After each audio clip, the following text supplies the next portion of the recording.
Well, hello, hello, hello, everybody. How's it going? Meteorologist Andrew Pinero here. Another week, another Tuesday live stream. Don't get used to please the every week. Every other week is kind of what I've been thinking about, but there's some things I wanted to talk about today. I see Raymond and Delvin, as always. Thank you both for joining.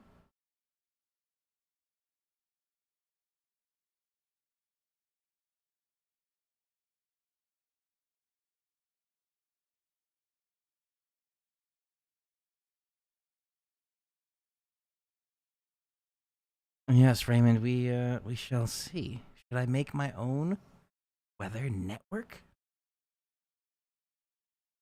Hmm, quite the interesting idea. I feel like I'm kind of starting that already, at least. Right. How you both doing? Everything's looking good here. Cool. All right. So tonight, the drink of choice, because it was all that was left in the Millibar that I've been calling it. The meteorologist mini bar is called the Millibar. Ah. Uh, this is peppermint schnapps. Normally, that is a wintertime drink. I have this straight, or I have it with hot chocolate, which is really good too. Tonight, just on the rocks. Not by itself is definitely sippable. It is 30% alcohol. So it's kind of in like Malibu rum. Malibu rum's like 20%. So those types are definitely sippable. Would I chug this? Oh, sipping it. Perfect.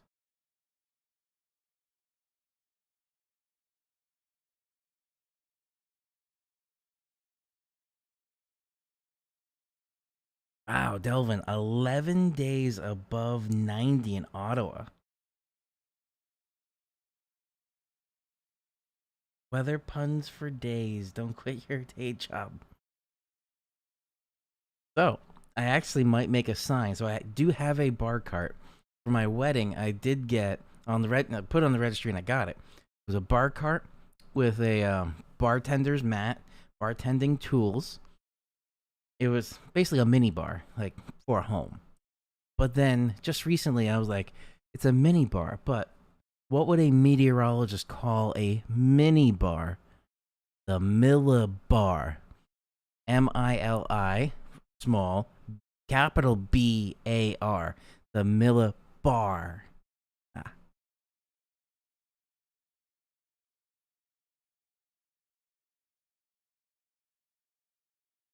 I still am shocked, Elvin, every time you bring that up with anywhere in Canada being over 90 degrees, even during the summer.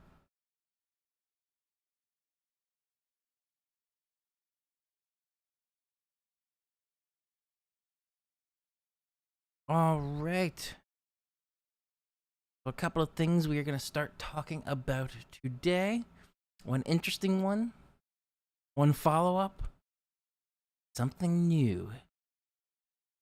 Let me switch on over here.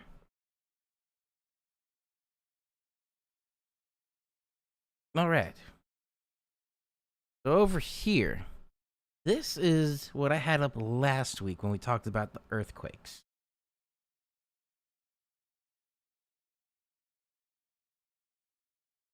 How many days has Central Park been 90 plus? For the month, I don't know, but I did look just to see if there was an official heat wave. There was not. Only, I think it was, today, 89. Just shy. It was 90. 90 plus. It was like 91 and 90 the past couple of days. Today did not hit 90, so it was 89.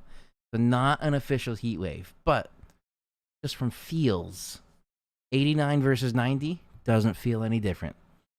Still, it's a feels like heat wave versus a textbook or by definition heat wave.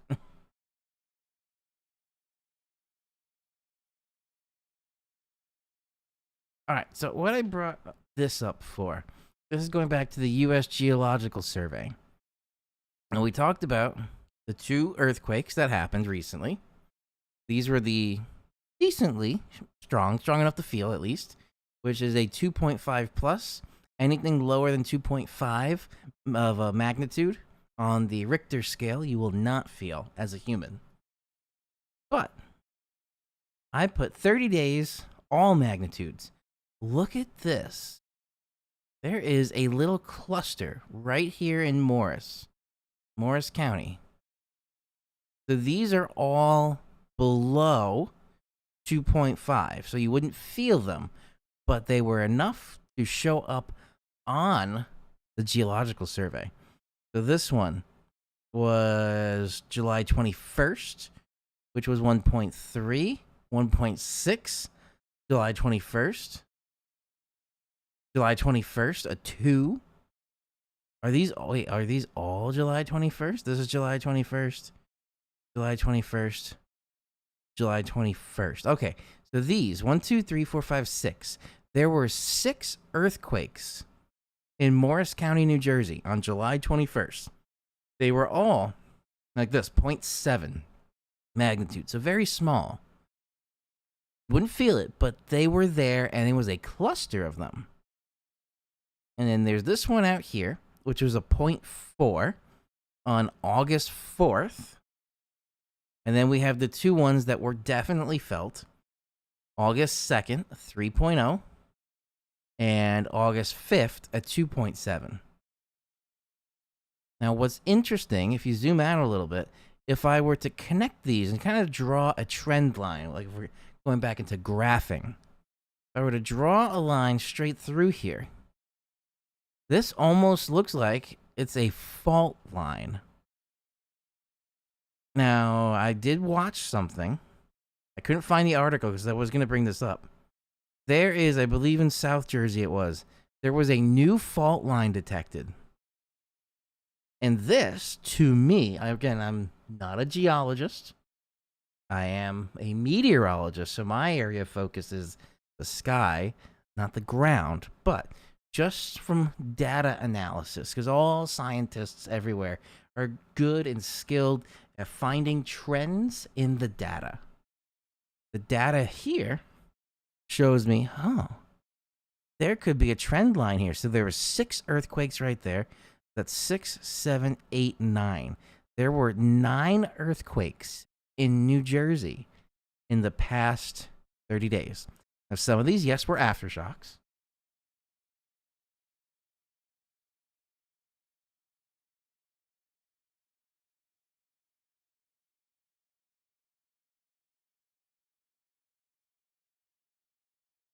Oh, am I still there? YouTube said, at least YouTube Studio said, you are signed out. Looks like I'm still going. Okay, everything still looks like it's going.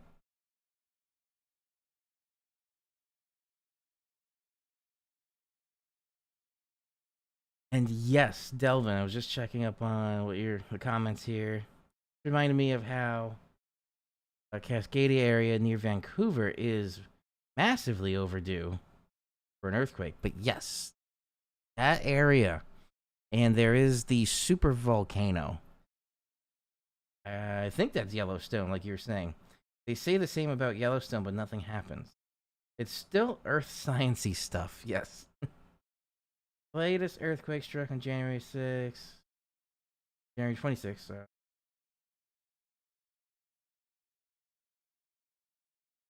Yes. So, that super volcano, I did watch something recently. It's building, but it's not there yet. It could erupt next year.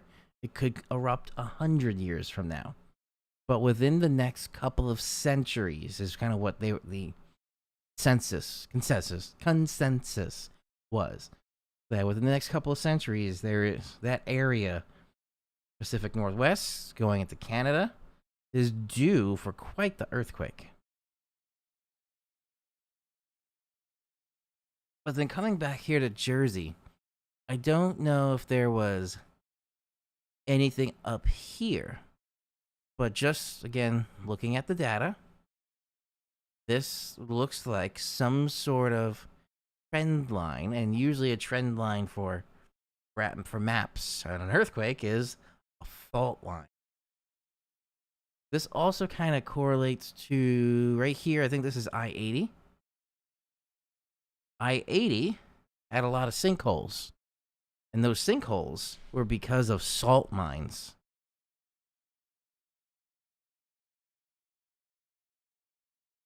Now, those salt mines, they were left abandoned, so there's just giant cavities in the earth. And they collapsed. That may be related to these earthquakes, especially that it was 4.8 from last year.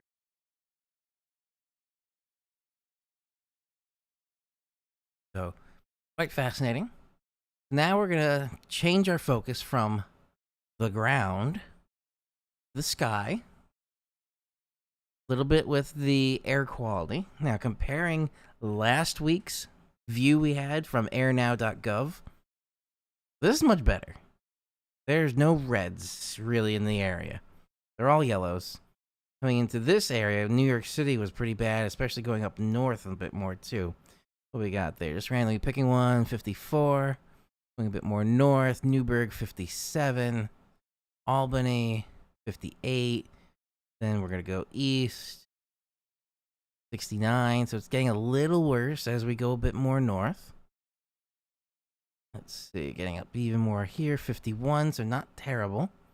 Looks like everywhere around here, even going into Canada, not terrible. There's some fires there. I click on the fires. Wildfire incident. Fire activity out of control. Oh. Human caused. That's not good. Anyway, fire's there. But the smoke isn't really there. If we go a bit more north, there's all your wildfires. Natural, out of control. Lightning. Ooh. Lightning. This is also where we saw a lot of severe weather recently up here. So it looks like a lot of lightning is causing this. And then we're just starting to get into some unhealthy here. 158. 123. 114. But then just the way the wind patterns are, then we go a bit more south. Edmonton, 28.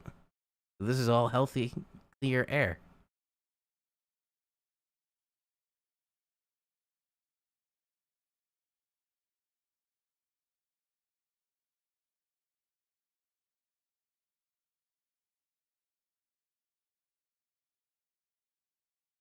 I was not aware of that. Thank you for sharing. That is something I will have to look up on my own before just randomly showing on a live stream. But what I would initially say, kind of like a knee-jerk reaction to that, would be, why? It's the data's there. You're just trying to delete data. That almost feels kind of like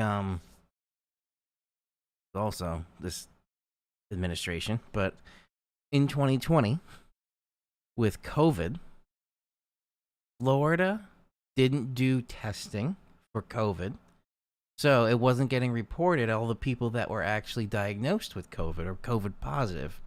So it looked like Florida was pretty good with COVID cases, but it's just because no one was testing.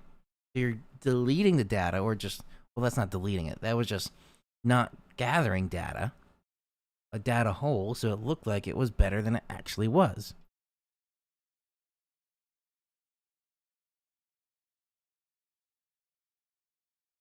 What I will say, though, I don't know if it's part of the study, but with going back to COVID, the March is kind of where all the shutdowns started. I think it was April or May of 2020, one of those months.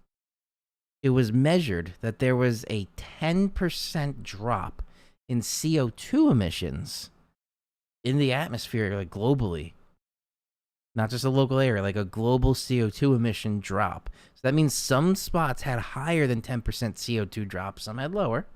So that was an average of 10% CO2 drop in the atmosphere because no one was flying anywhere, planes were grounded. No one was driving anywhere because everyone was pretty much locked down. You take the cars away, you take the planes away. Same thing with trains. Even though there's diesel electric trains now, there's still a diesel engine involved, unless it's pure electric. But no one was going anywhere. And there was that 10% drop in 1 month. That's some pretty hard data. So if you want to ignore that, you would have to delete the data. So if, what'd you say? The EPA is repealing it.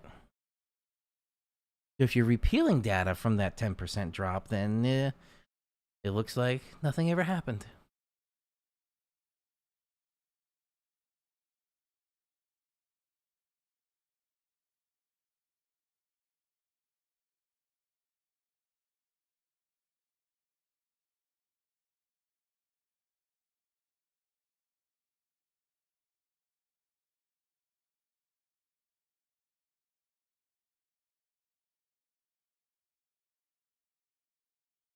Interesting, Delvin. I never thought of it that way.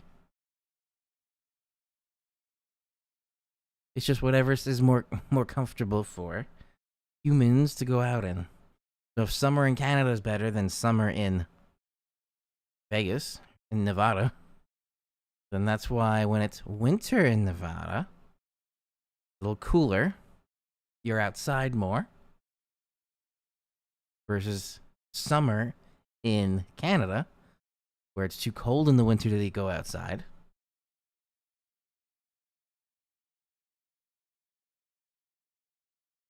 Interesting. All right, moving on. More air quality alerts. At least these are for today. So air quality in effect until 11 p.m. And this is not for smoke. This was ground level ozone. Air quality is a value of 100 for pollutant of ground level ozone. Not smoke for this time.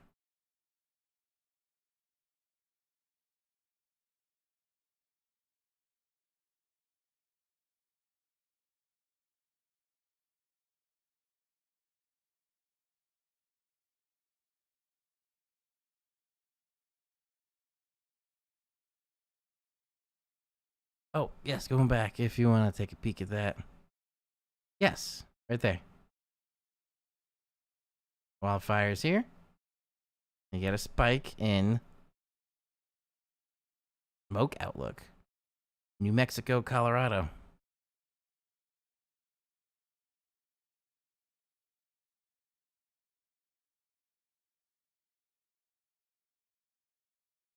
I never thought of it that way before, whenever I've been to Boston, but yeah, it's also hot in the summer and too cold in the winter. So it's kind of like a not best of both worlds. We get the worst of both worlds. I like the way you said that.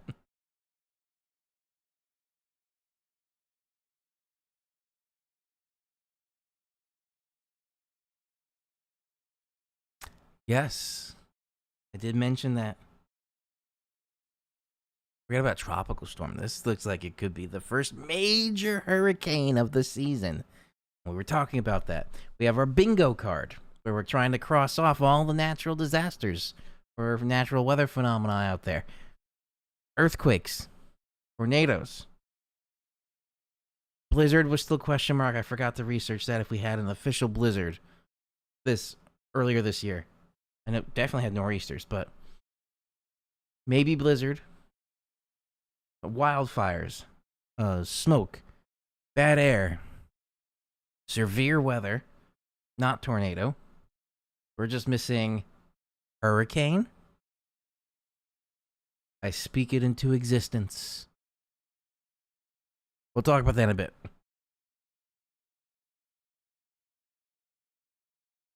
Alright, that was the air quality alerts.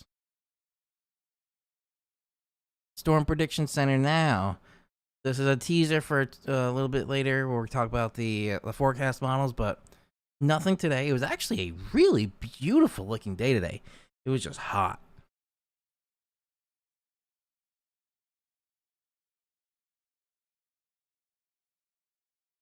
Yeah, there would be a correlation between places that have good weather and places that people want to live.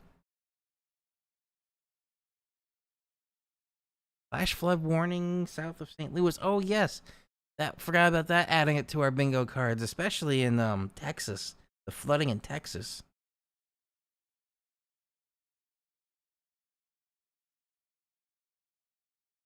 Step right up, folks, to weather bingo. All right, now from Storm Prediction Center. Tomorrow, the day 2.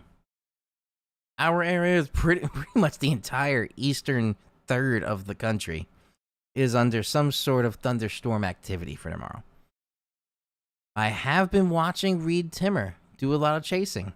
And unfortunately, one of them, it had nothing to do with a tornado, but the turbocharger on their turbo diesel, I think it is, broke. So they had to tow the Interceptor. And they had to rent a car, but they had to get full coverage on the rental car because they told the person, like, this car is probably going to be totaled.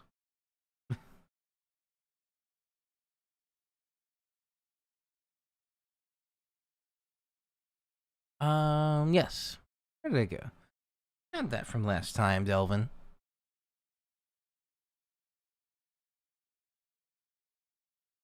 It was still in there. Ooh. Oh, this is criteria. Interesting. Because Canada is a dual language country. They have it in both. French Canadian, English Canadian.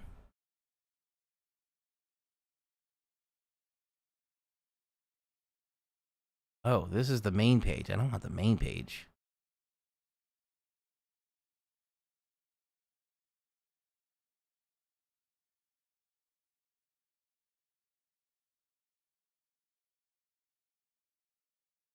That, I think. Go away. This is the one I want. Loading interactive map. Here we go. Da-da-da. What we got? Warnings. I want the criteria. What the warning is. Here we go. Heat warning. Oh boy. There's a lot of heat warning up there. We got severe thunderstorm watch. Take a peek on radar scope as well.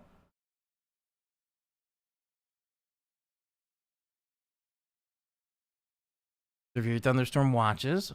Oh. Tornado warning. I don't want that. I want the tornado warning. Okay. Severe thunderstorm is possible producing a tornado. Let's see what we got here. Nothing obvious on first glance. There's our 2 cells. Zooming in a little bit. This might be a hook. Potentially, this is the hook I'm looking at. Let's keep that there and go to some velocities. Okay, that lines up with velocity there. So, right in there.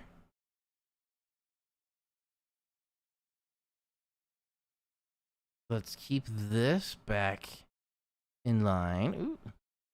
My drawing. Right in there. Now we're narrowing down.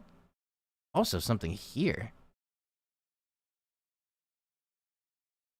Go back to reflectivities. Wow, there's nothing there. That's interesting. Right there. Actually, that's if this is a hook, that's where it would most likely be. Let's put this in motion now.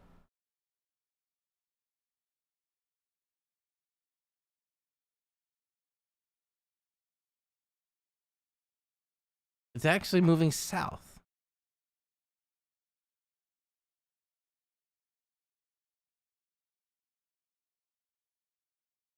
It kind of just blossoms. Oh, it came up from there. This system moving south. That was too far. But that could be either.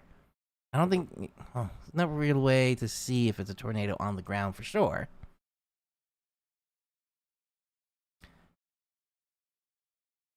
That is interesting, all right in there.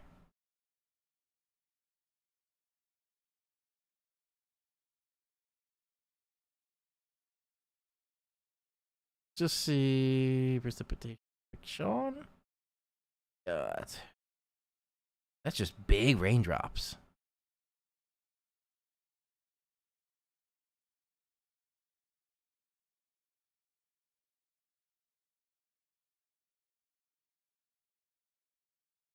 Yeah, it might be hail.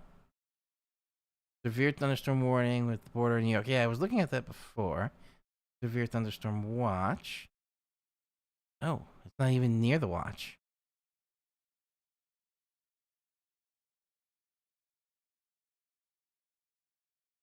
Oh, it's a tiny little thing.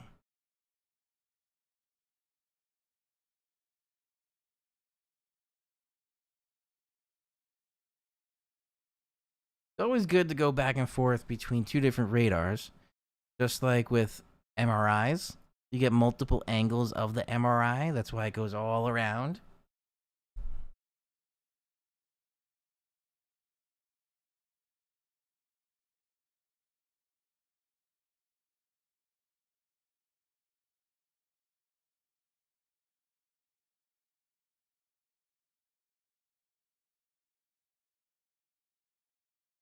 Let's put this in motion.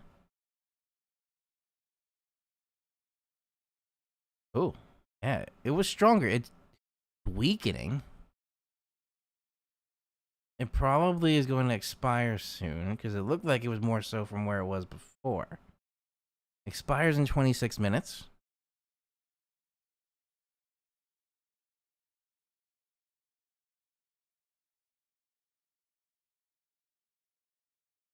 Okay.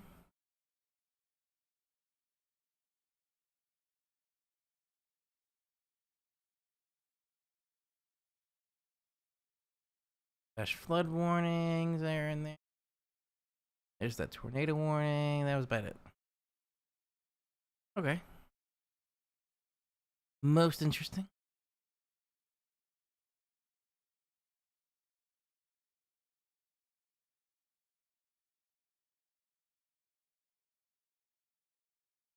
Where along here is the Niagara?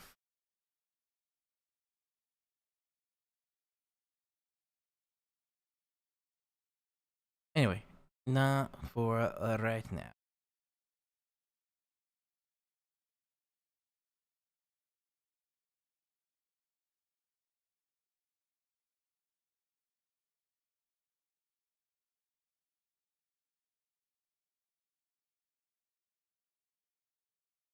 Lightning and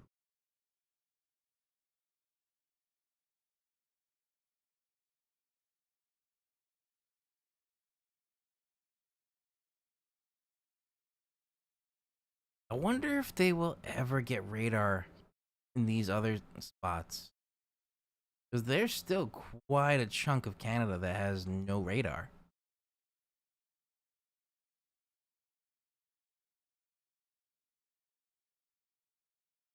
Ah, cool. Thank you.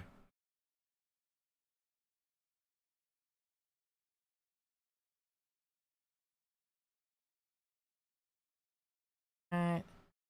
What I did want to also show you.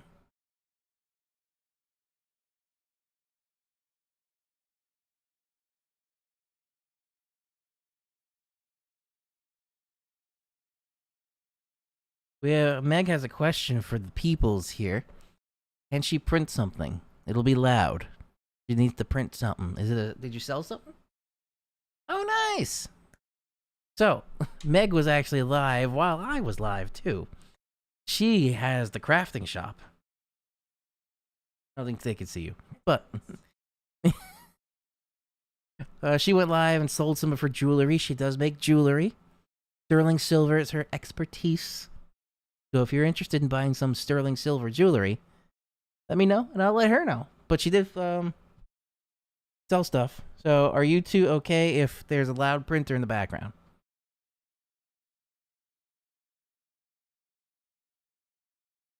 My guess is it'll be fine. It still might. I'm assuming you two are okay with it. So just need to hear me. So you can print. That's fine. Ooh, you stole 5. Cool. So I'll still be talking, but there will be a printer sound in the background.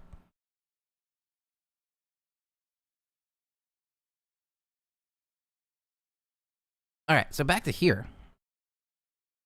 I do enjoy this new True Color satellite I've been looking into. For the Nightline comes through. What was also interesting, I don't know if this is an artifact of just the way the satellite works, or if it is true. So here it looks very clear. You can see the shadows cast from the taller clouds. There is almost no cloud cover in New England, and even in Jersey, just got the shadows of these tall clouds. In the New York City area, it was a beautiful sunny day today. But if you notice, as the day progresses, down here, this is the time. So it starts at 22Z, and we go from 22Z right about here, 23Z. So it's the course of about an hour. Look, it got a little hazier. Again, I don't know if that's an artifact of the way this satellite is, or if it actually got hazier. As we were talking about this last time, that the haze, you could see the layer of haze underneath the clouds, which was the smoke. It was quite fascinating. What do you two think? Is this an artifact of just the way this particular product from the satellite works? Or is that actually haze building before we switch to infrared? But actually, on the infrared, it looks a little hazier too.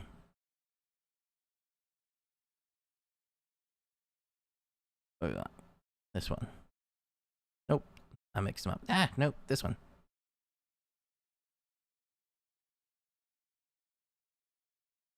No, you can just really see the temperature change on the ground.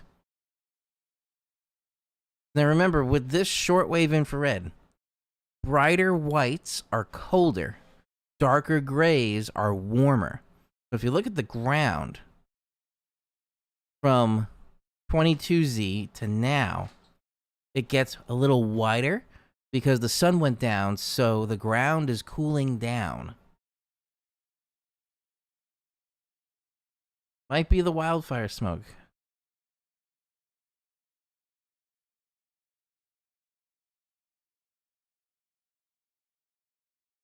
Yeah, I'm not 100% sure. Is that it?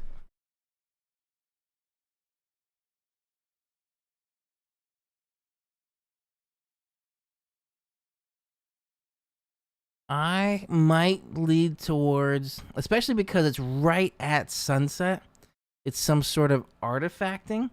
Versus last week when we were looking at it, it was just constant.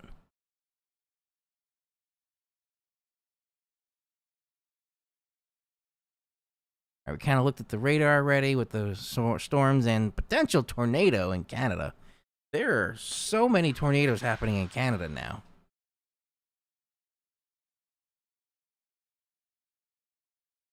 We're about to add one more to our weather bingo. All right, so actually, even before this, where are you? Save this before we get into the future forecast. National Hurricane Center. Tropical Storm Erin. Got our first system. that we're really paying attention to right now.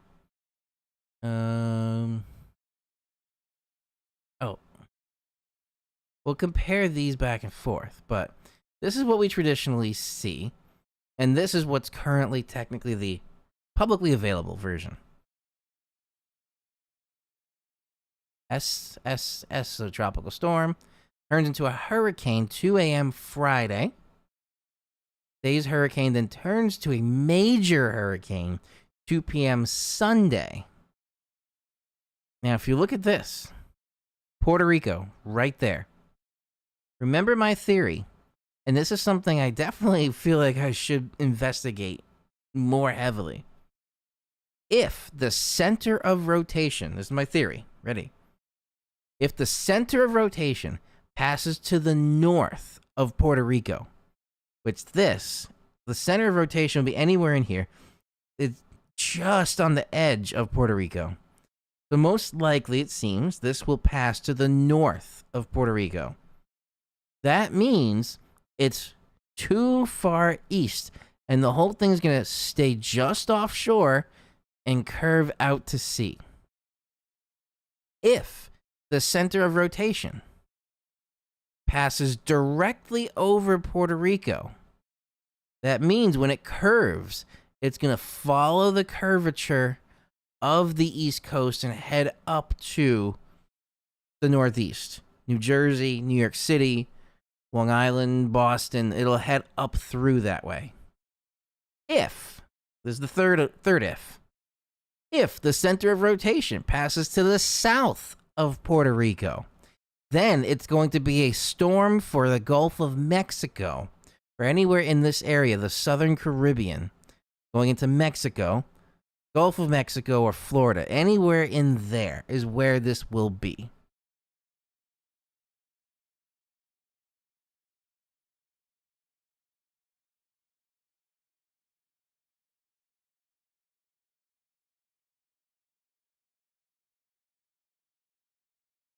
Delvin, this is true. We haven't really looked at severe weather in Canada before, but I am personally shocked how many tornadoes since you've steered kind of this, and I'm totally fine with that. Since we've been steering the conversation to include a little bit of Canada, I am shocked how much severe weather there is in Canada.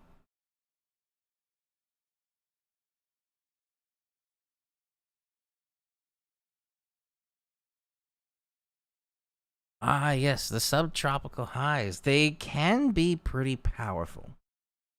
And that is one of the influences to my theory. So, let's keep this in mind. I may not be live next week, not 100% sure, but in videos following up after Sunday, because this says it'll turn into a major hurricane kind of right around the Puerto Rico area by 2 p.m. Sunday. So from Sunday on, I will have a video out that will discuss this. So the theory is, if it goes north of Puerto Rico, which it looks like it's going right now, it will not touch the U.S. It will skim just right along the coast, stay out to sea. There might be some outer effects going through the southern eastern coast, but then it'll just go right out to sea.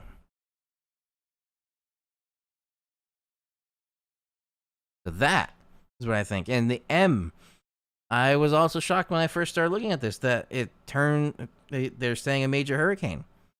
And when I looked at the forecast models, I see why they are forecasting this to be a major hurricane. So let's jump right into that.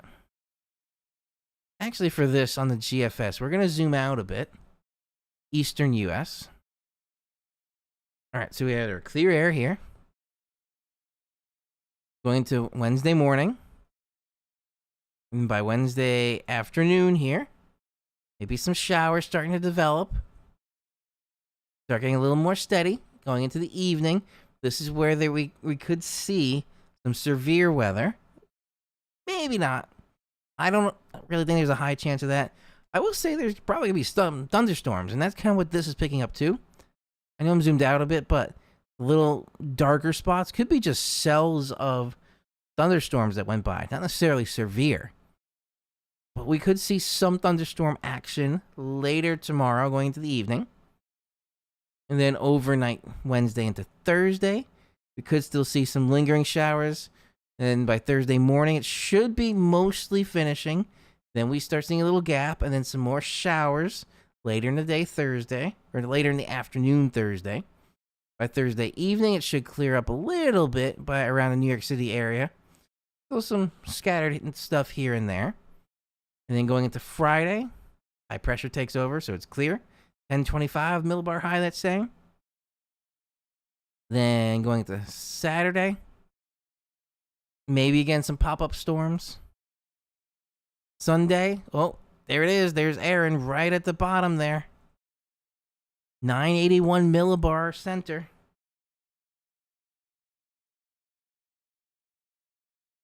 But for Sunday, actually Sunday looks like a decent day. Just, I don't think these will actually come to fruition, but I'll still stay a pretty nice day. Sunday. There's Sunday, 2 p.m., 18Z. We'll see if it is following this track. Now, this model right now, the GFS on Tropical Tidbits, has it north of Puerto Rico. So let's just follow this, and there it goes out to sea. This one didn't even come close to the U.S. Whoa, look how it bombs out here.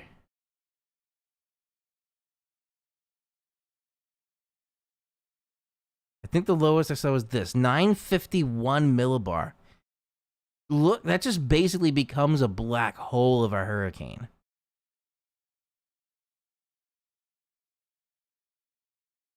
So this keeps it very much out to sea.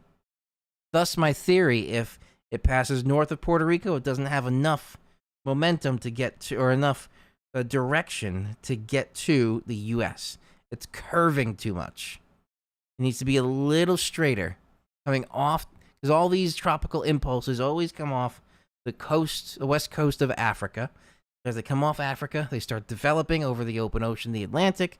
They come into the Caribbean, and then they hit something, some turbulence from friction at the planetary boundary layer, or the basically land, causes some disturbance, and that makes that spin happen. So if it hits Puerto Rico, it's going to hit the East Coast. North of Puerto Rico, like this is showing, it's not going to hit the East Coast. South of Puerto Rico could hit Florida, the Gulf of Mexico, or Texas and Mexico.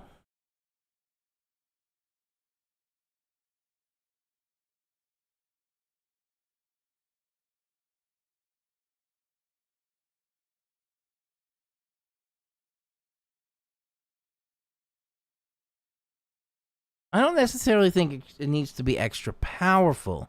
It just needed to move a little bit more south. Same strength, little more south will prevent that early turn north. That's the GFS.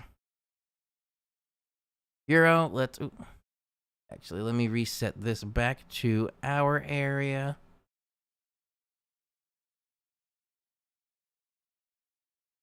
And there we go for Wednesday. Just a little closer look at some of those little pop-ups here and there. That's all I wanted to show you from there. And then Euro. First, let's back out a bit to the eastern U.S. What I was looking at before. Also, when did the Euro go to 360 hours out? When did that upgrade happen? I remember the GFS went 384. The Euro went 240. All of a sudden now, I saw this go up to 360. All right, so let's see. Going into Wednesday, there's our pop-up storms. Wednesday evening, going into Thursday morning, clears out. And then Thursday afternoon, not really storms, I would say. Maybe around noontime. But later in the day, once those make their way through, it looks like just some spot showers here and there for Thursday. And then later in the day, Thursday clears out. Friday looks good. Saturday looks pretty good, except into a little spot there. Just a brief shower, and again, that could be a pop-up storm. Sunday, actually, look at this for Sunday. That's a very different picture than what the GFS had. There we go. 18Z. It's just in picture. Aaron.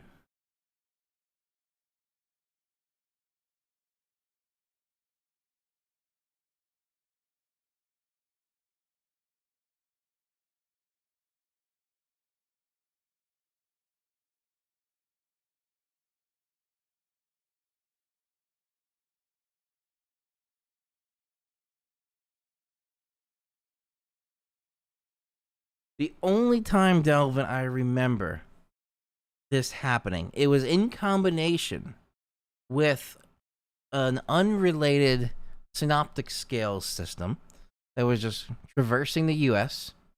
It was Sandy. It was Hurricane Sandy, where the subtropical high pushed Sandy just enough west, so it prevented the eastward turn.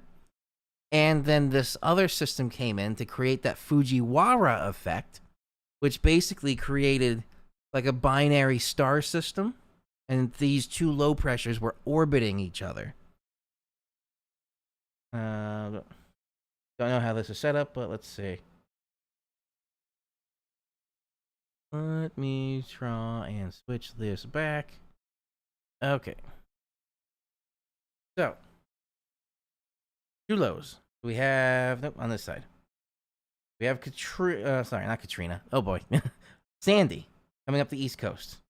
And then we have over here that westerly system coming from west to east.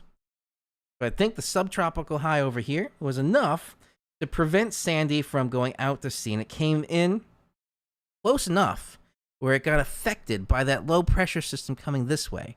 And then that low pressure system and Sandy interacted with each other in a counterclockwise rotation, like a cyclonic system, where we have the counterclockwise flow that pulled Sandy in a little bit, and that low came down. So they started orbiting each other, and eventually they just phased together.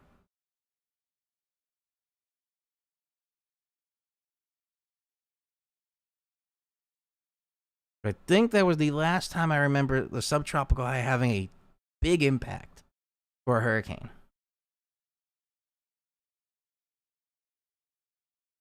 But yes, you're right. Usually it's the westerlies or the jet stream position.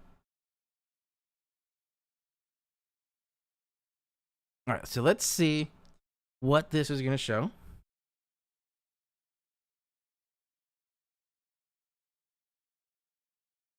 Oh, there we go.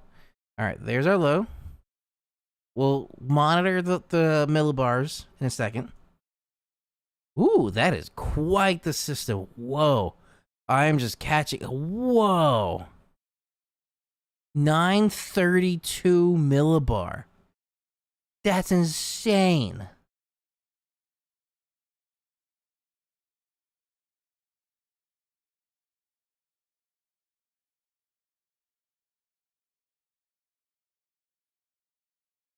Yes. I did miss that, Raymond, but I agree. I don't go more than 7 days out. Anything more than 7 days I find frivolous. But I agree. If it can be equally as accurate between, say, like day 5 to 7 days out versus whatever 360 hours out becomes, then we can talk. But at least for now, I agree with you. It's pointless. No man's land.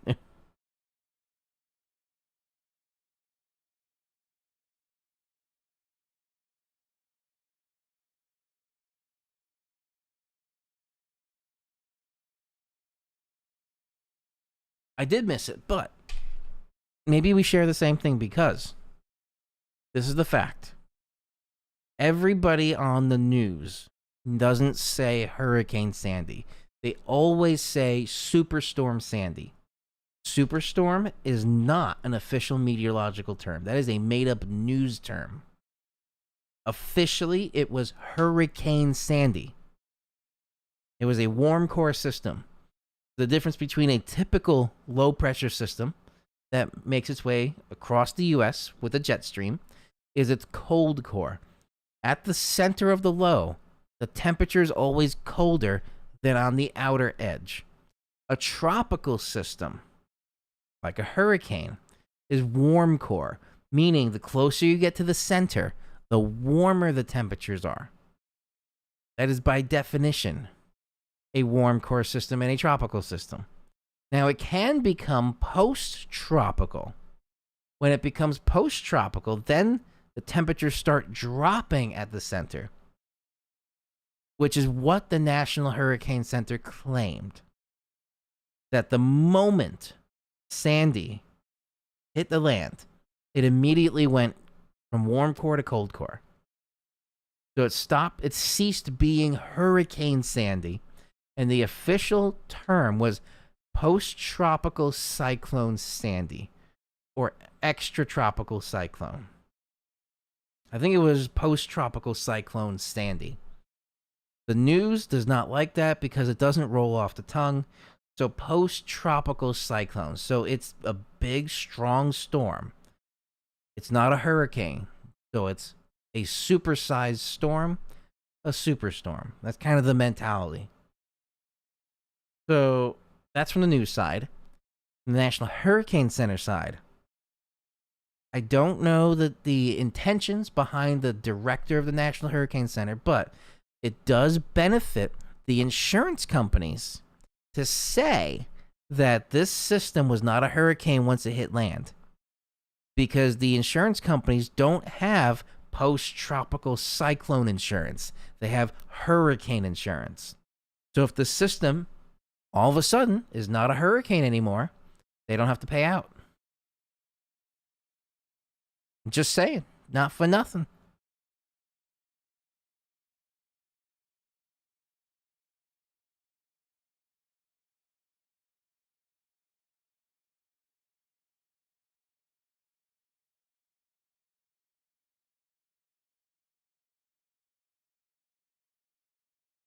Yes, Delvin. That is why the news did not go with that post-tropical cyclone name.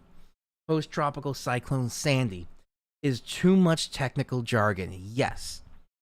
Because I remember my college professor for my broadcast classes always said, for weather stuff, treat your viewer as a 5-year-old.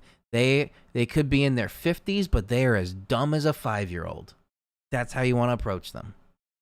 So if I start throwing that technical jargon of post-tropical cyclone to them, they're going to start freaking out and be like, I don't get it. I don't like this guy. But if I'm like, you're going to be hit by a superstorm, a 5-year-old would be like, whoa, a superstorm.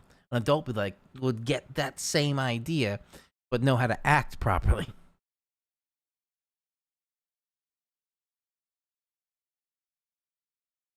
Ooh, no, I saw it. I saw it posted for the failed response to Katrina. I didn't watch it yet, but it's in my queue of things to watch. I'm very excited to watch that.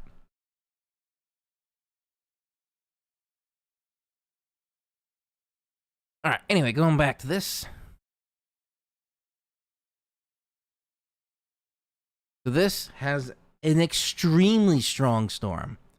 932 millibar is the lowest I've seen it. I don't know if either of you want to research this real quick. What the lowest millibar of any kind of tropical system was. Or just any system. That seems like it's one of the lowest. I don't know if it's going to actually come true. Because again, we're talking pretty far out at this point. Alright, is it the week?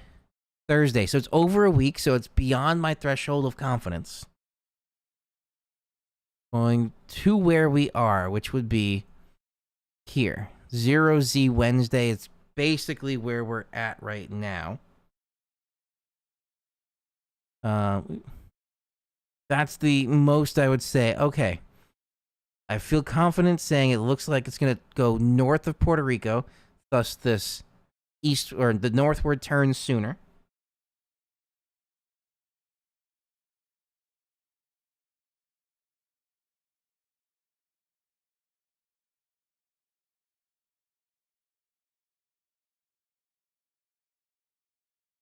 Wilma was in the 890s. Oh, yes. And no worries. I totally get it, but yeah. And Raymond, yeah. Yes, your funny comment. Especially with somebody just drawing on top of the unofficial National Hurricane Outlook. All right. Anyway, it looks like this system's going to be out to sea, but when it's at its closest approach, whether it's the GFS or the Euro there, it's not even in view over here. It looks like that was its closest approach right there. I still think that it's going to cause some choppy water. I don't want a sounding. You can do soundings in the middle of the ocean? Okay. Anyway, I think it's just cause some choppy waters along the coast. That's really it. Like, this is an unrelated system that's just kind of, like you said, through the jet stream, pushing it out to sea. Yes, Sharpie Gate.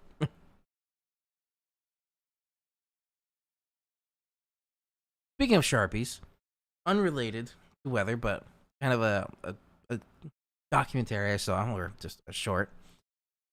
There's a device called an auto pen. I've never heard of this before until I saw this, where they interviewed. It was under President. This guy was under President Clinton, and he was the auto pen like person. They take the president's real signature, and it does something with it to program into the auto pen the motions that he does when he's signing, and it recreates that signature exactly to the T. Pun intended. Weather humor, but it recreates a presidential signature with an actual Sharpie. Like, it's gripped to a Sharpie, this machine, and it creates an exact copy of the presidential signature. They can sign documents with it, such as birthday cards. They said that's what they usually use it for mostly. Something that is a lot that the president can't do all the time. Sending out birthday cards, commencement stuff. They said technically it would count like if somebody came across, gave to that person, was like, this is a declaration of war. We need it signed by the auto pen. It's up to his discretion if it's signed by the auto pen or signed by the actual president. But if it was signed by the auto pen, that is exactly the same weight as if it's signed by the president themselves.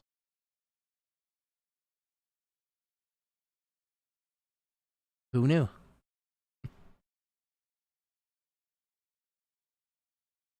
Speaking of that, I think I always like the little fine point Sharpie pens. I think one of mine's running out, so I need to get some more. Okay, back to this.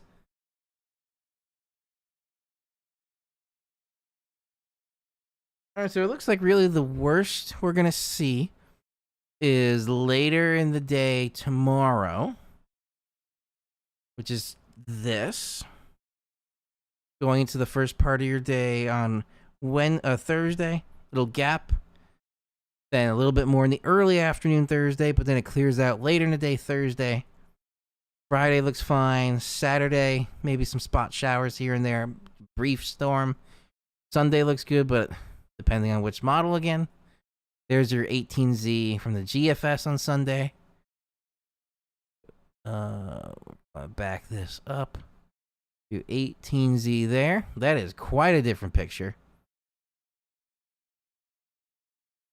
So there's 21Z. I don't think this has a 21Z, but maybe again later in the day, some spot showers here and there coming south from Canada.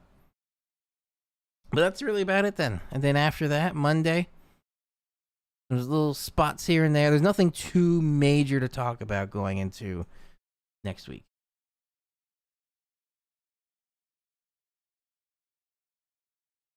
All right. we are going to take a quick break. And we're going to switch over to some Minecraft.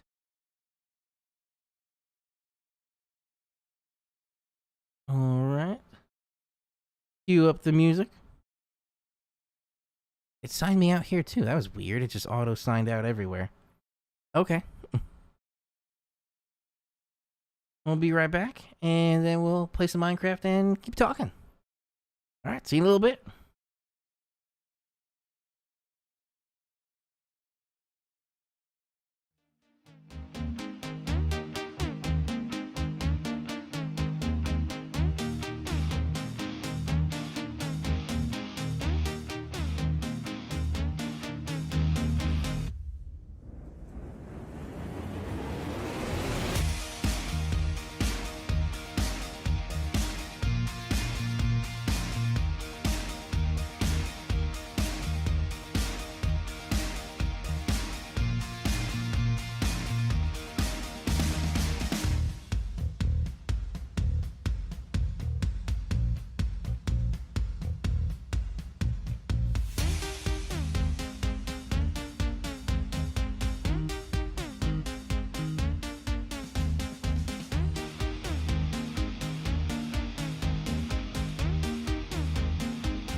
right, we are back.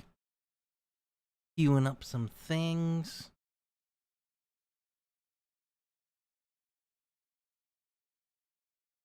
Hello, everybody. All right. Minecraft's doing an update. See what has changed. And I may not do a cruise to the Bahamas. I might do a flight to the Bahamas because I do have a timeshare that takes me to the Bahamas. That would be nice. Go back to my timeshare is actually at the Atlantis Hotel in the Bahamas. Actually, if you go back far enough on my channel, which was 2019, which was that was the last time I was there. 6 years. Overdue. But that is one of my favorite spots. The beach there. I did a video from there. I was kind of just in my happy place, having some sort of like tropical drink, margarita, something like that. Sitting on a rock, overlooking the Atlantic. I think I was on the Atlantic side versus the Caribbean side.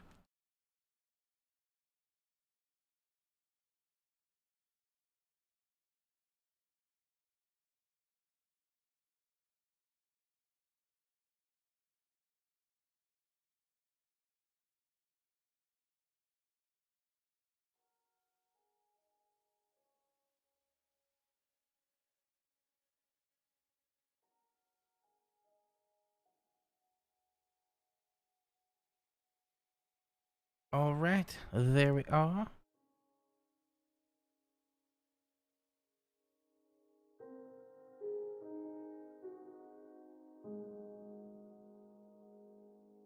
As always, if the background audio of the game is too low, let me know.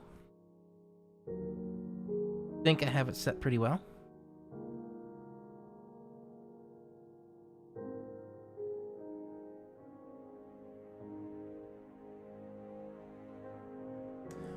All right. Back to where we were. If I remember right, I think I was dropping off diamonds. I was about to go somewhere I didn't want to while carrying diamonds. And it is dark. Like the world is still popping up. Oh. Might have been a beach.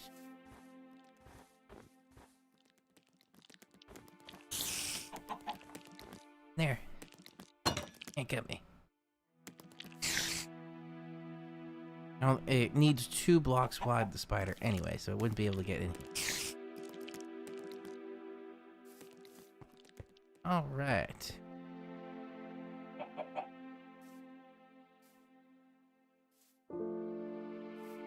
Remember Delvin? FNF3? Bring up the overlay. See how this side's doing.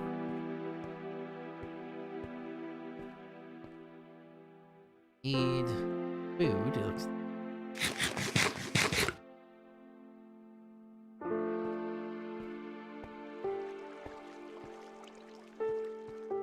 More water.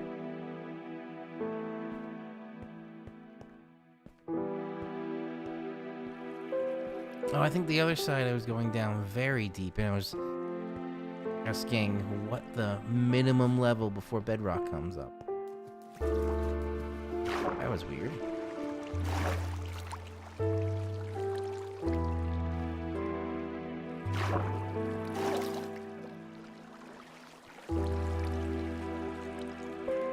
Ah, yes, this is where I was.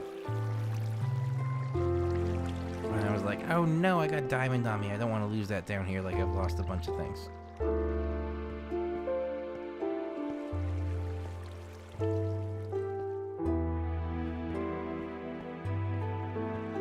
Too much water around here.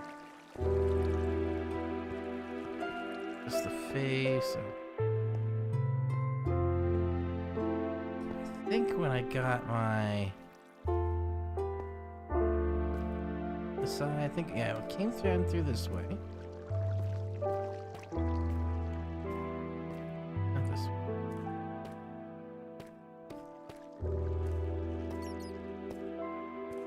Where's the blocks?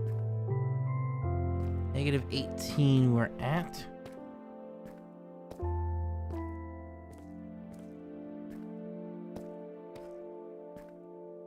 Oh yes, so I am in the right spot.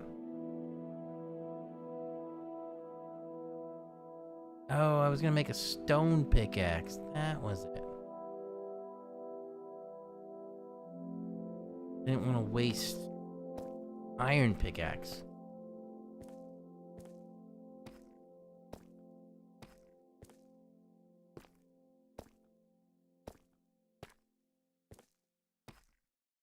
I just gotta get back up to level 64.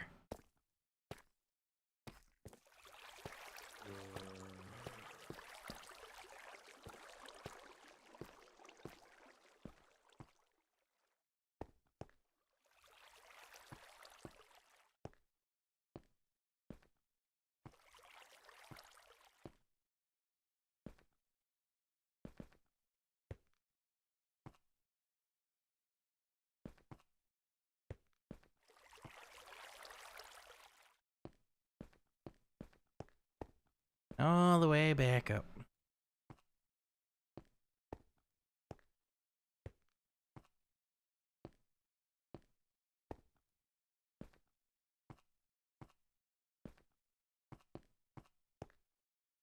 I should make some sort of elevator.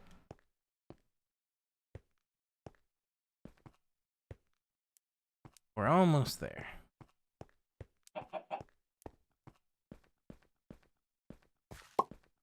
Heard an egg.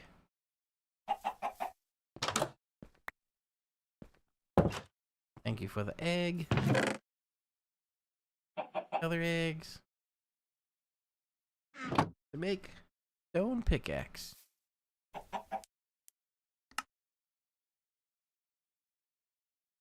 While also keeping the iron one for now.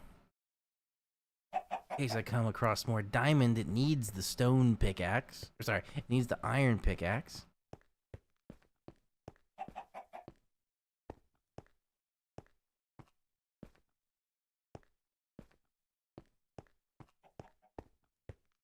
Ooh. I have another face here. I didn't get... Go back to the very deep.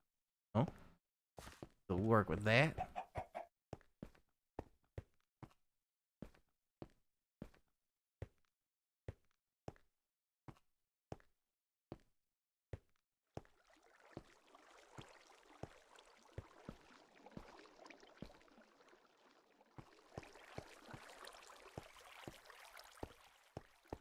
Here. Here.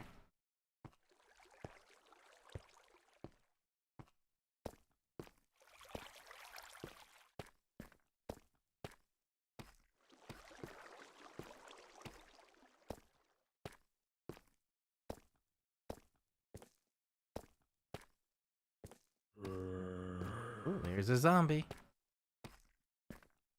Alright. Stone pickaxing.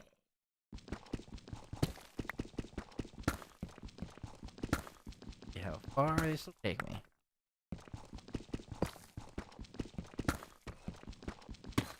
Different.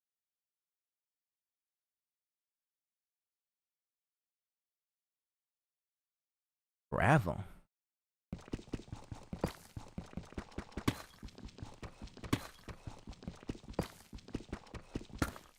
Gravel down.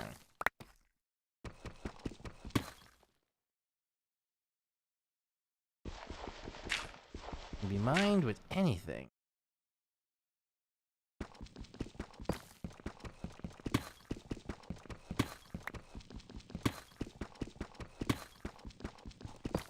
I was sure that we were going to start seeing bedrock soon and not gravel.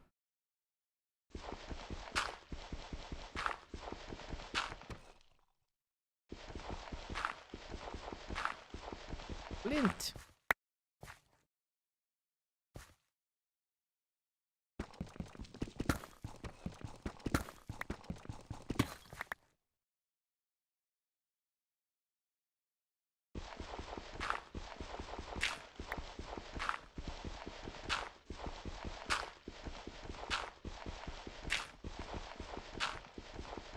Very interesting that we're turning into this.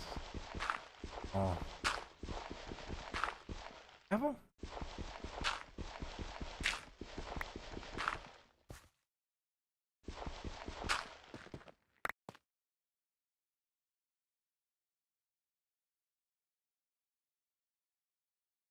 Tough. What's tough? Hang on. Put a torch over here. What is this tough?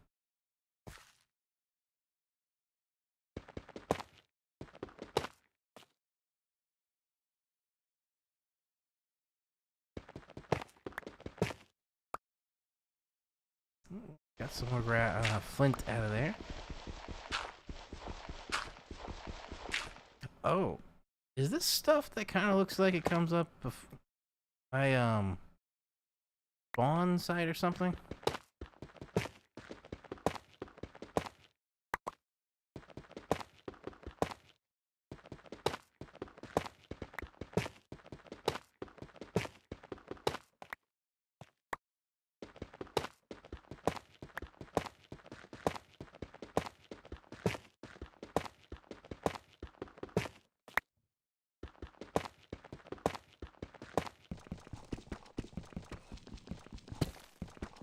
We're back to deep slate.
Have any outrageous things to say.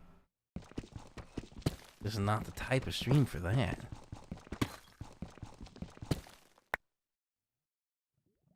Getting deep. I might do my turnaround here.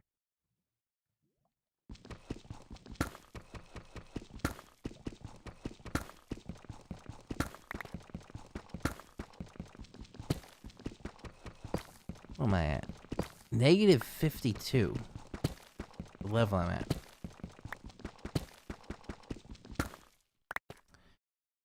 One, two, you got one more over.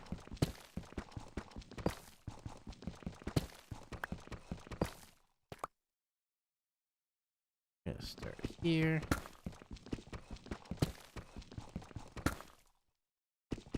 I'm almost out of my stone pickaxe.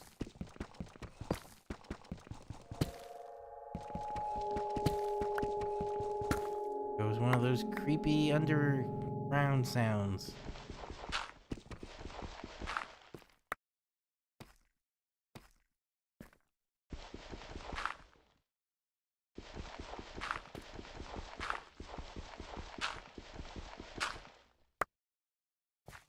Anything? Darken.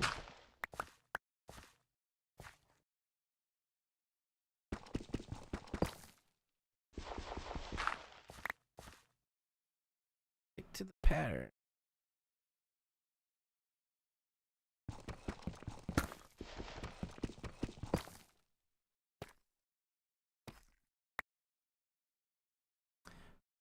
Also need another torch over here somewhere. Here.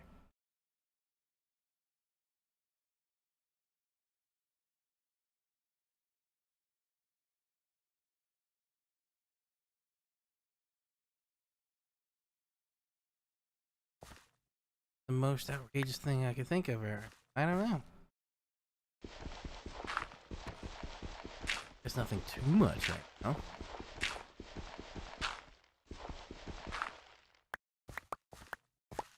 In there, cool. flint. I love flint and steel.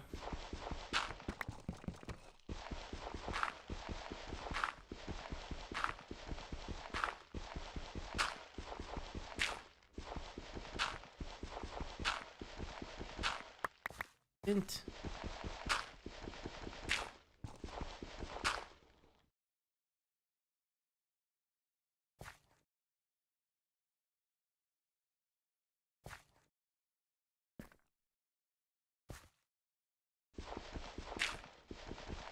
Like it's the bottom of it.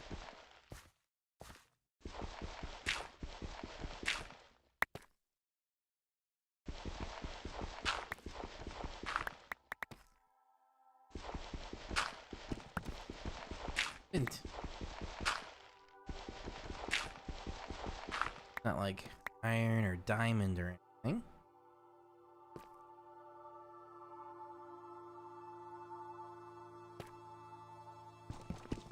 Here.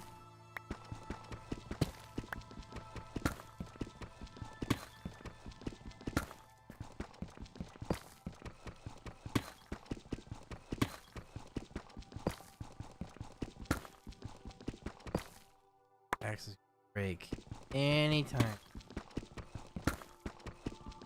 Ooh, hey, that's bedrock. Yeah, we're at our first bedrock.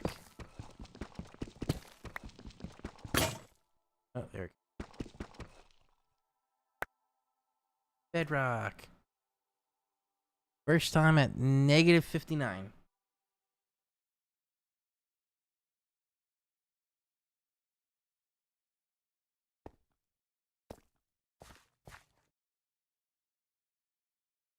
One gets back up here. Anyway, Delvin, what is that tough stuff? Tuff.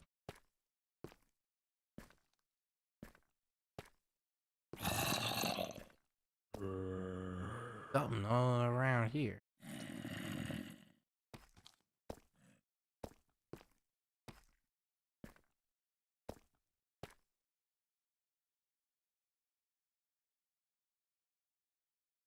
I would say so. Because, you know, just the way the weather is happening now. Once in the 500-year storm system. Tough. Yeah, it is tough stuff. Well. The 500-year storms are becoming more frequent.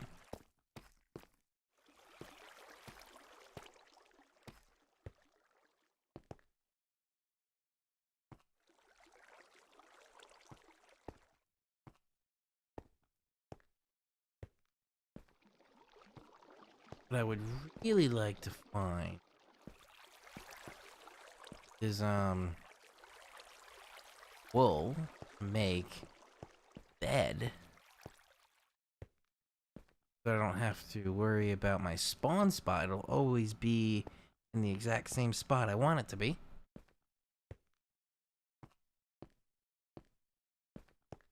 And also I can just skip the night.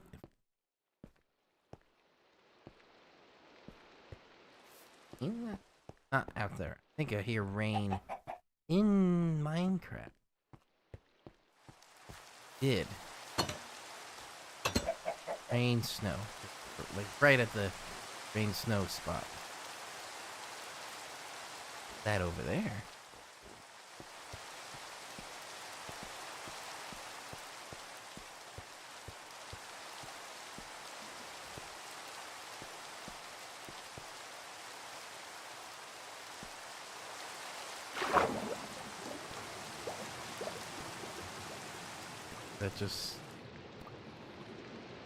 That was just a bunch of salmon.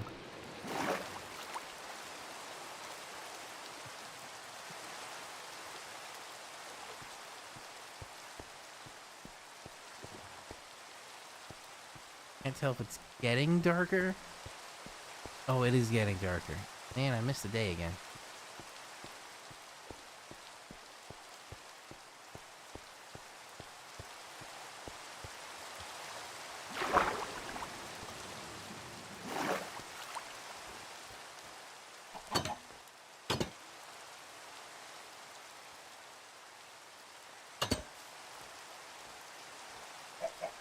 Look at the cylinder. Snow. Oh. Very interesting how it's kind of jumping. You see that? Doing that really for the rain. Just doing it for the snow.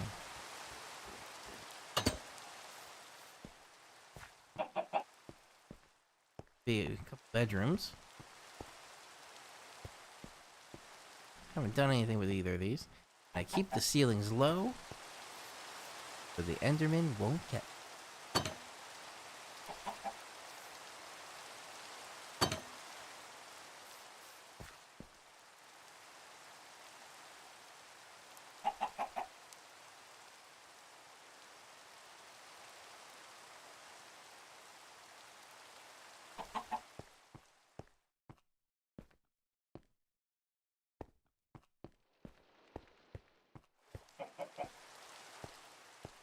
Another axe. Pickaxe. Stone pickaxe.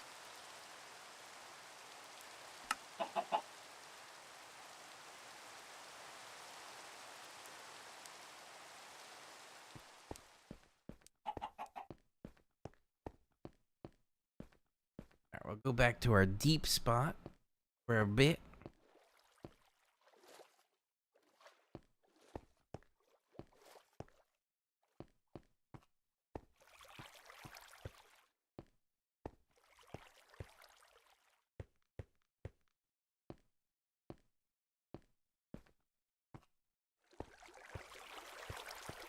Oh, I got turned around somewhere.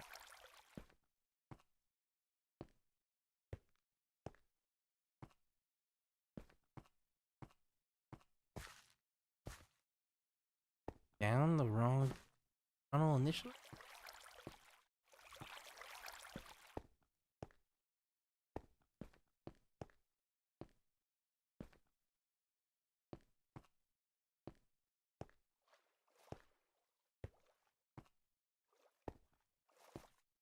I think so. I think there's only one down from here.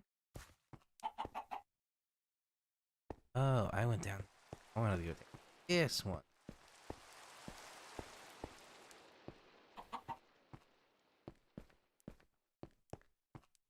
That's correct.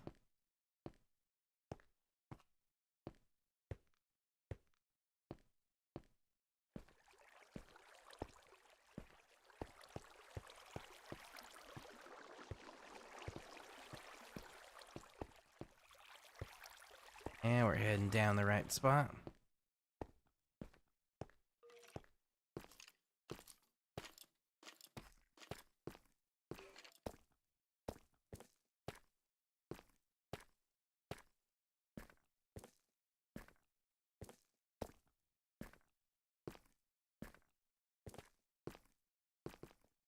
Where are we at? Negative 30. Okay, we're in the negative 30.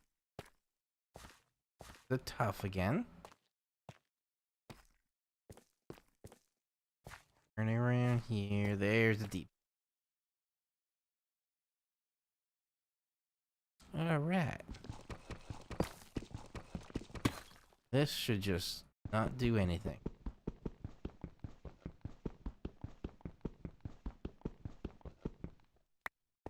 As expected. Okay. More bedrock. Now we're getting deep.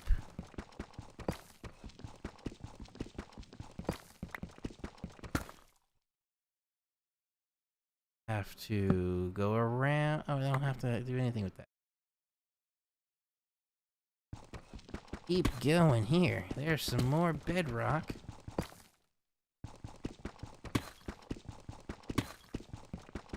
Might be the end of this cave. This really might be the end of this cave. Yep.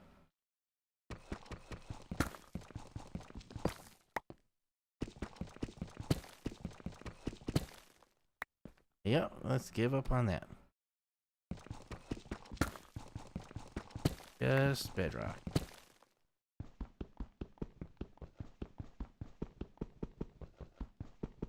I wonder if the pickaxe will ever break. I know the bedrock won't mine.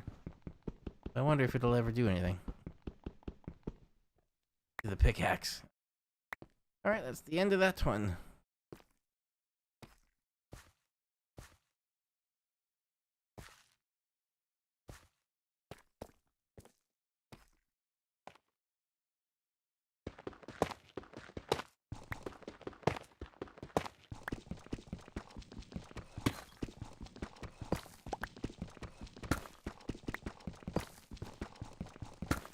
See what we get down here. If anything.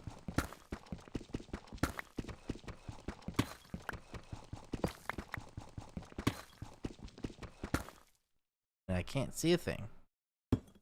Oh. Oh no.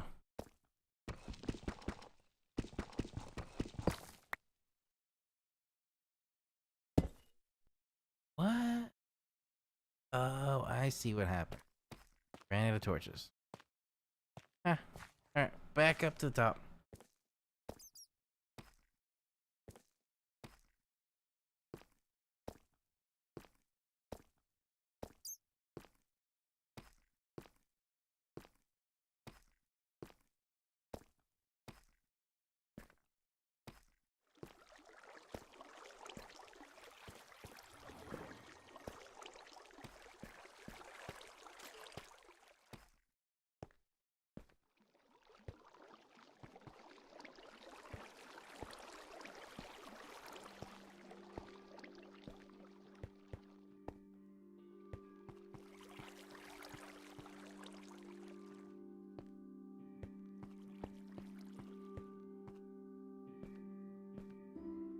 Oh, that sounds like we are in daytime now.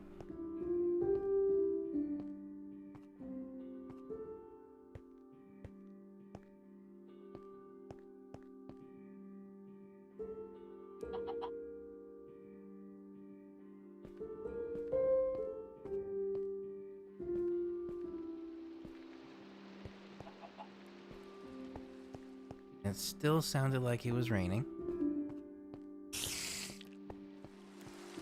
Oh. Boo.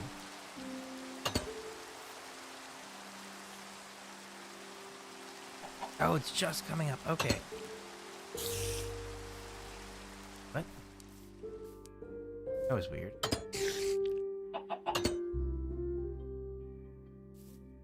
I was able to walk through it there. We'll wait for the sunrise.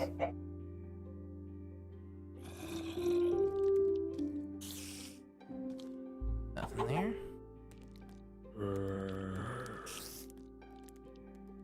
Zombies around. A little brighter, they should be burning up.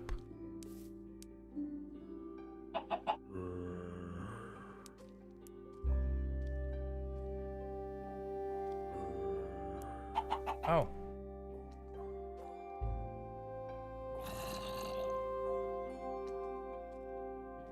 Sort of outrageous. I got a second-degree burn on one of my fingers. I think it was the first second-degree burn well, potentially in my life. I don't remember ever getting a second-degree burn. There they go. They're burning up. They go, burning up. Come on.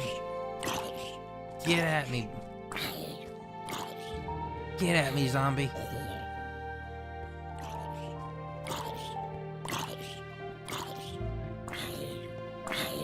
Yeah, there you go. All dead.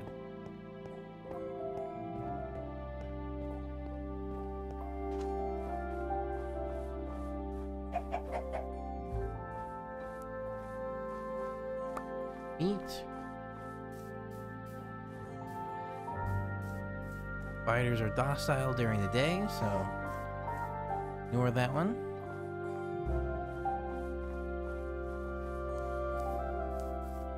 There's a chicken.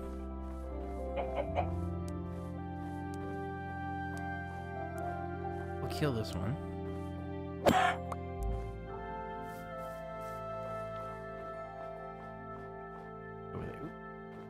The game got a little laggy. I don't know if you saw that. Lots of snow. Does snow make the game get laggy? Like the frame rate dropped.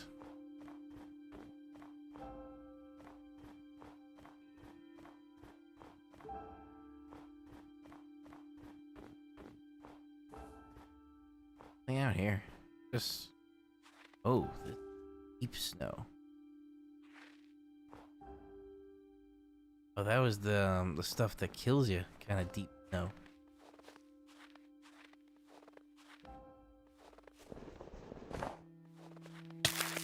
Oh,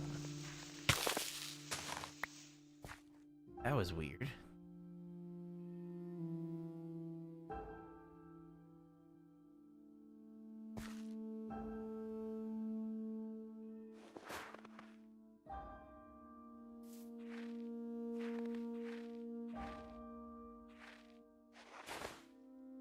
Oh, I could have just done that.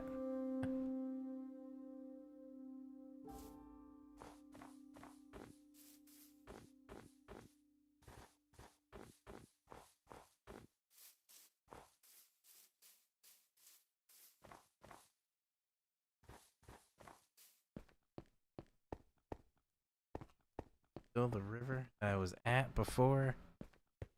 More coal. Never have enough coal. Coal's good. Especially if it's very easy to access.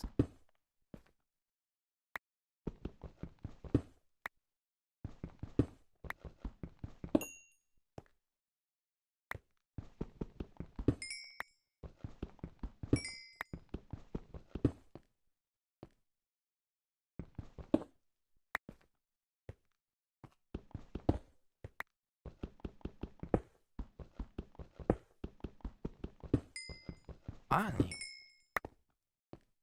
Good.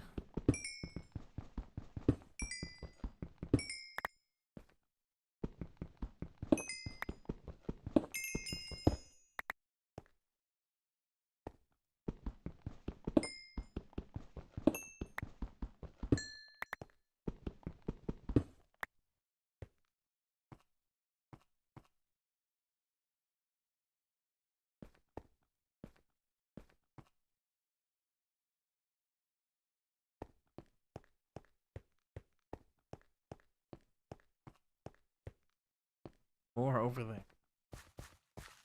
Let's see what's over here.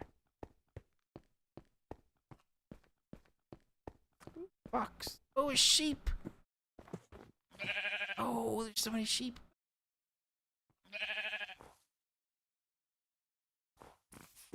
don't have a thing. Shears. Oh. Iron right at the surface?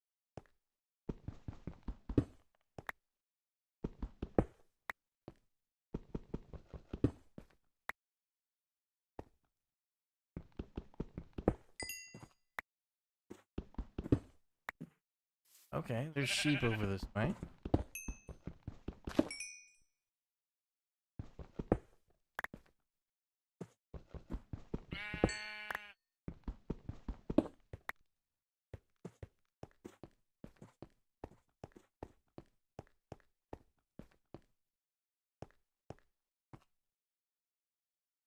Another, I guess, ice biome over there. Anything in the distance I see? I'll get halfway through the day. But let me also just jot down here. Ooh. More copper. Interesting, it was right. All the stuff's right at the surface.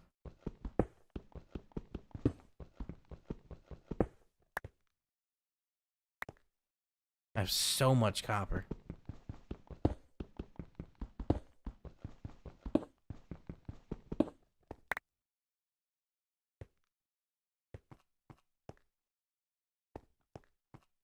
Copper. We had some iron. Salmon over there. Rooms. Alright.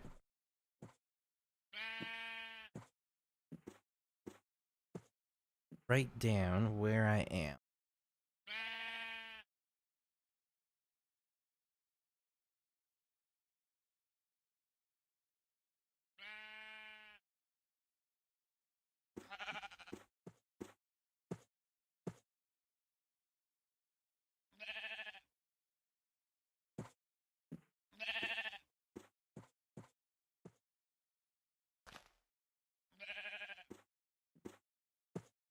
That way, once I make shears, I can come back. See if we can get to the top of this mountain. Oh, through it. Nope.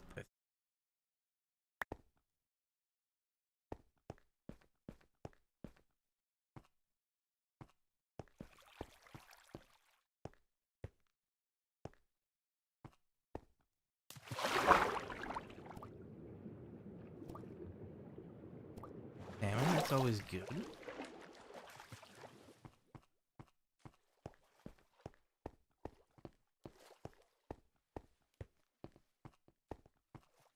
Definitely Enderman around.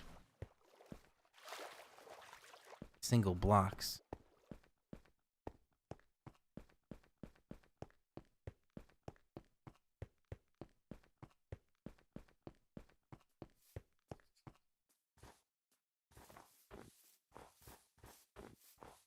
Rabbit? Got a rabbit.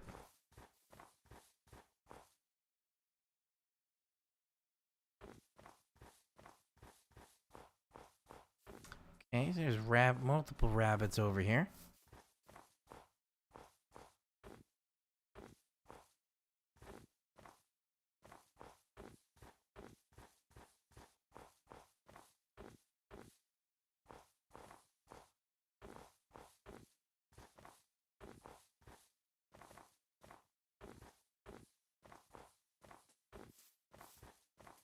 More rabbits. Oh, this whole mountain is like rabbits.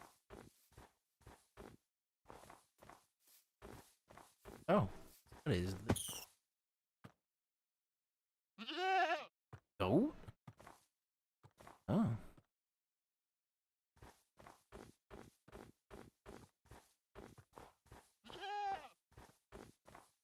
Oh, that.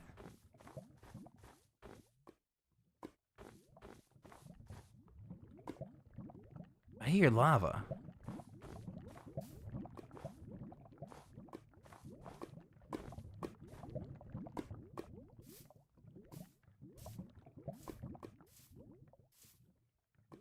What is this? Glow something? Oh, they were actually glowing. Okay. I don't want to then. Definitely lava over here. And it's like spurting out stuff.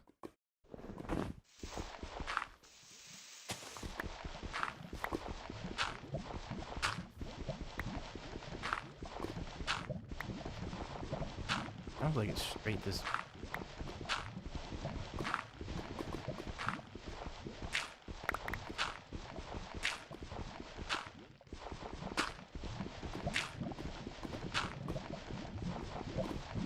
Right.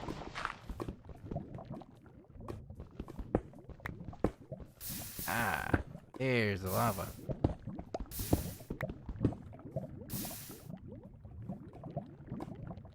There's some coal.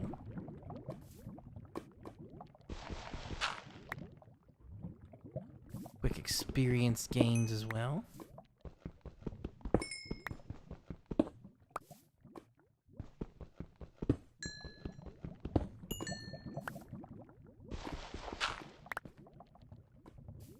Dark.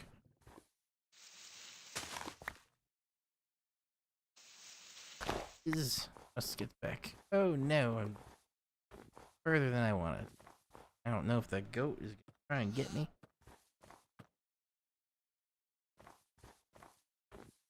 Nope. Okay.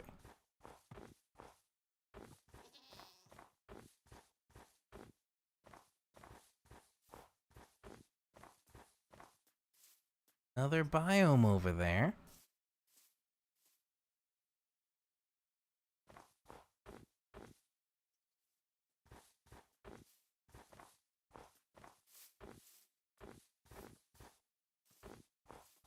Couldn't tell if that was ears of the rabbit or an Enderman. It was an Enderman. Not in a good spot to fight it, so I will ignore it.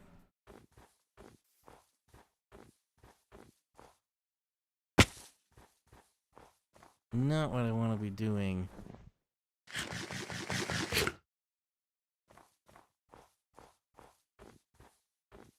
Oh boy. They all just, oh my god, there's so many.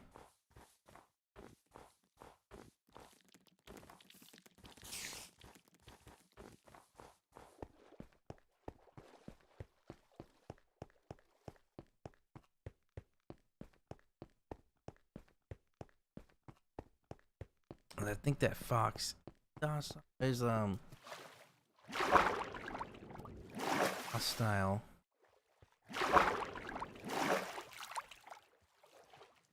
Zombie.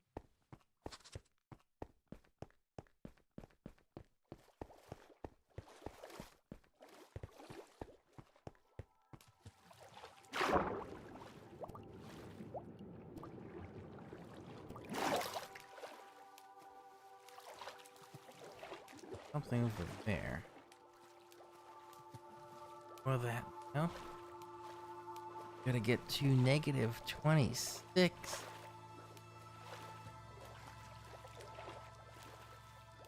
To 18.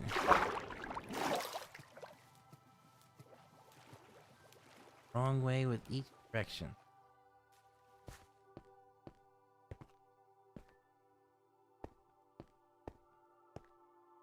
So many things over there.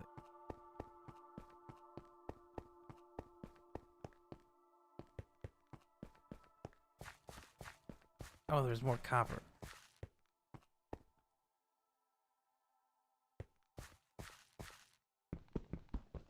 Alerting anything.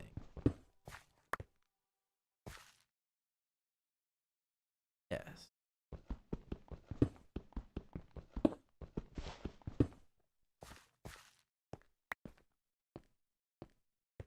I have enough copper on. Going.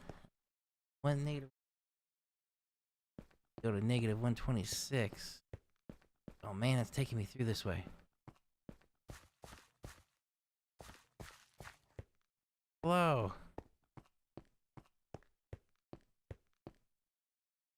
A few minutes. Okay. Up.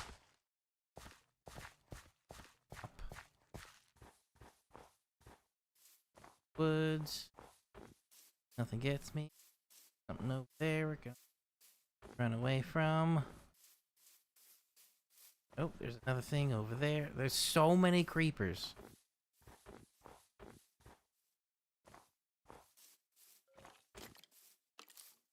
Oh.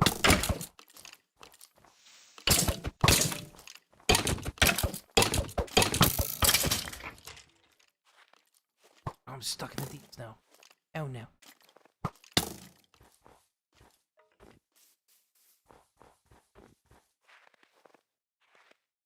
The heck is this? I'm gonna.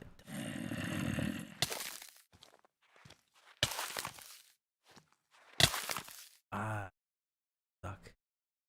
182, 68, 309.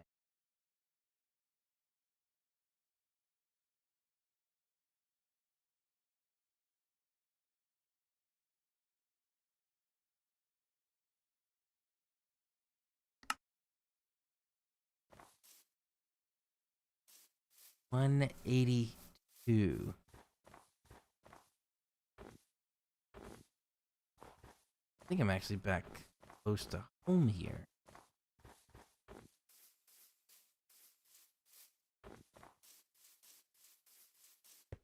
Yes, that is my light. I spawned fairly close to where I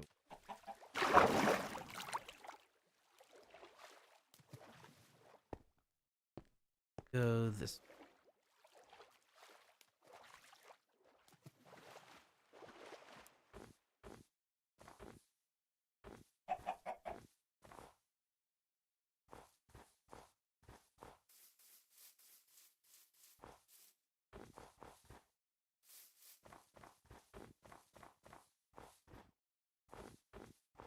Try and avoid the deep snow.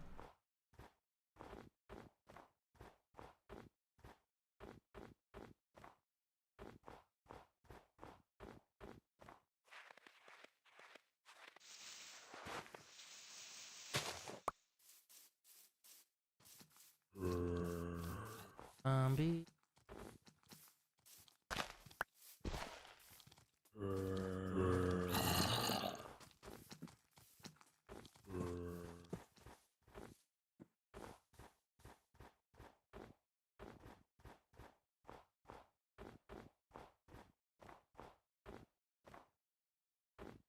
I don't remember if it was negative 182, 182.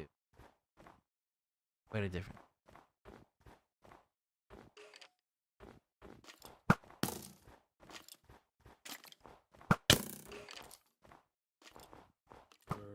Oh no, I'm gonna die again.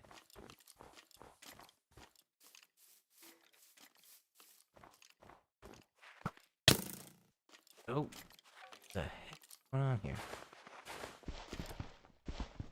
That deep. Oh.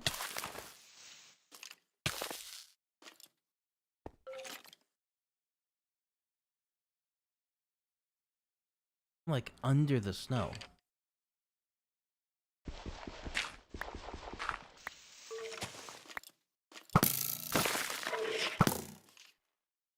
It's trying to show.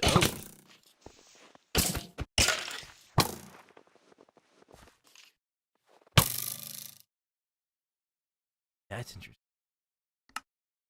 Okay. We're just gonna go back home. Down here.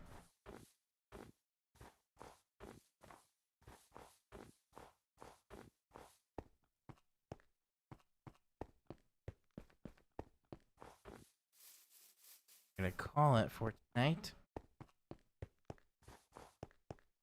Pick up again next time. Safety of home. Okay.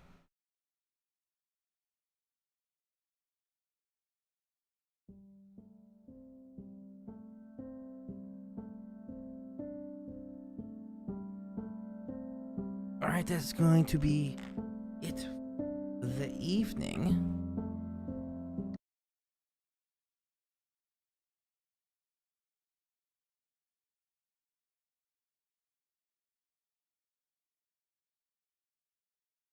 Cool, everything looks good. And okay.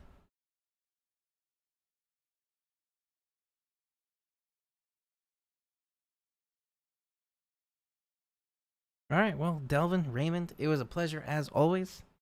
If you have any questions, always feel free to message me if you want, or just leave comments. We shall see if this theory I have, where if a center of a tropical system heads north of Puerto Rico, will not touch the East Coast. We'll see. This might be the first storm to test that with. All right. Thank you both for joining. If you're new to the channel, also, don't forget to get your NOAA weather radio from bettersaferadio.com. Different pollutants to one scale. Oh, that sounds like the air quality alert. High value, the greater the health concern. When pollution levels are elevated, the New York State Department of Health recommends that individuals consider limiting strenuous outdoor physical activity. If you want to get your emergency communication radio, ham radio, GMRS radio, or just a NOAA weather radio that has other features, head to bettersaferadio.com to pick one of those up. All right. Thank you both for joining. It was a pleasure as always. Feel free to subscribe below and hit the little bell icon so you get notified when I go live like this, or I upload videos, and I will try and upload a video shortly following Tropical Storm Erin that will most likely become Hurricane Erin. See if my theory holds up. Have a great rest of your evening, everybody. This is Meteorologist Andrew Pinero, or I should say, this is Chief Meteorologist Andrew Pinero for this channel. Stay safe, and I will see you all in the next video.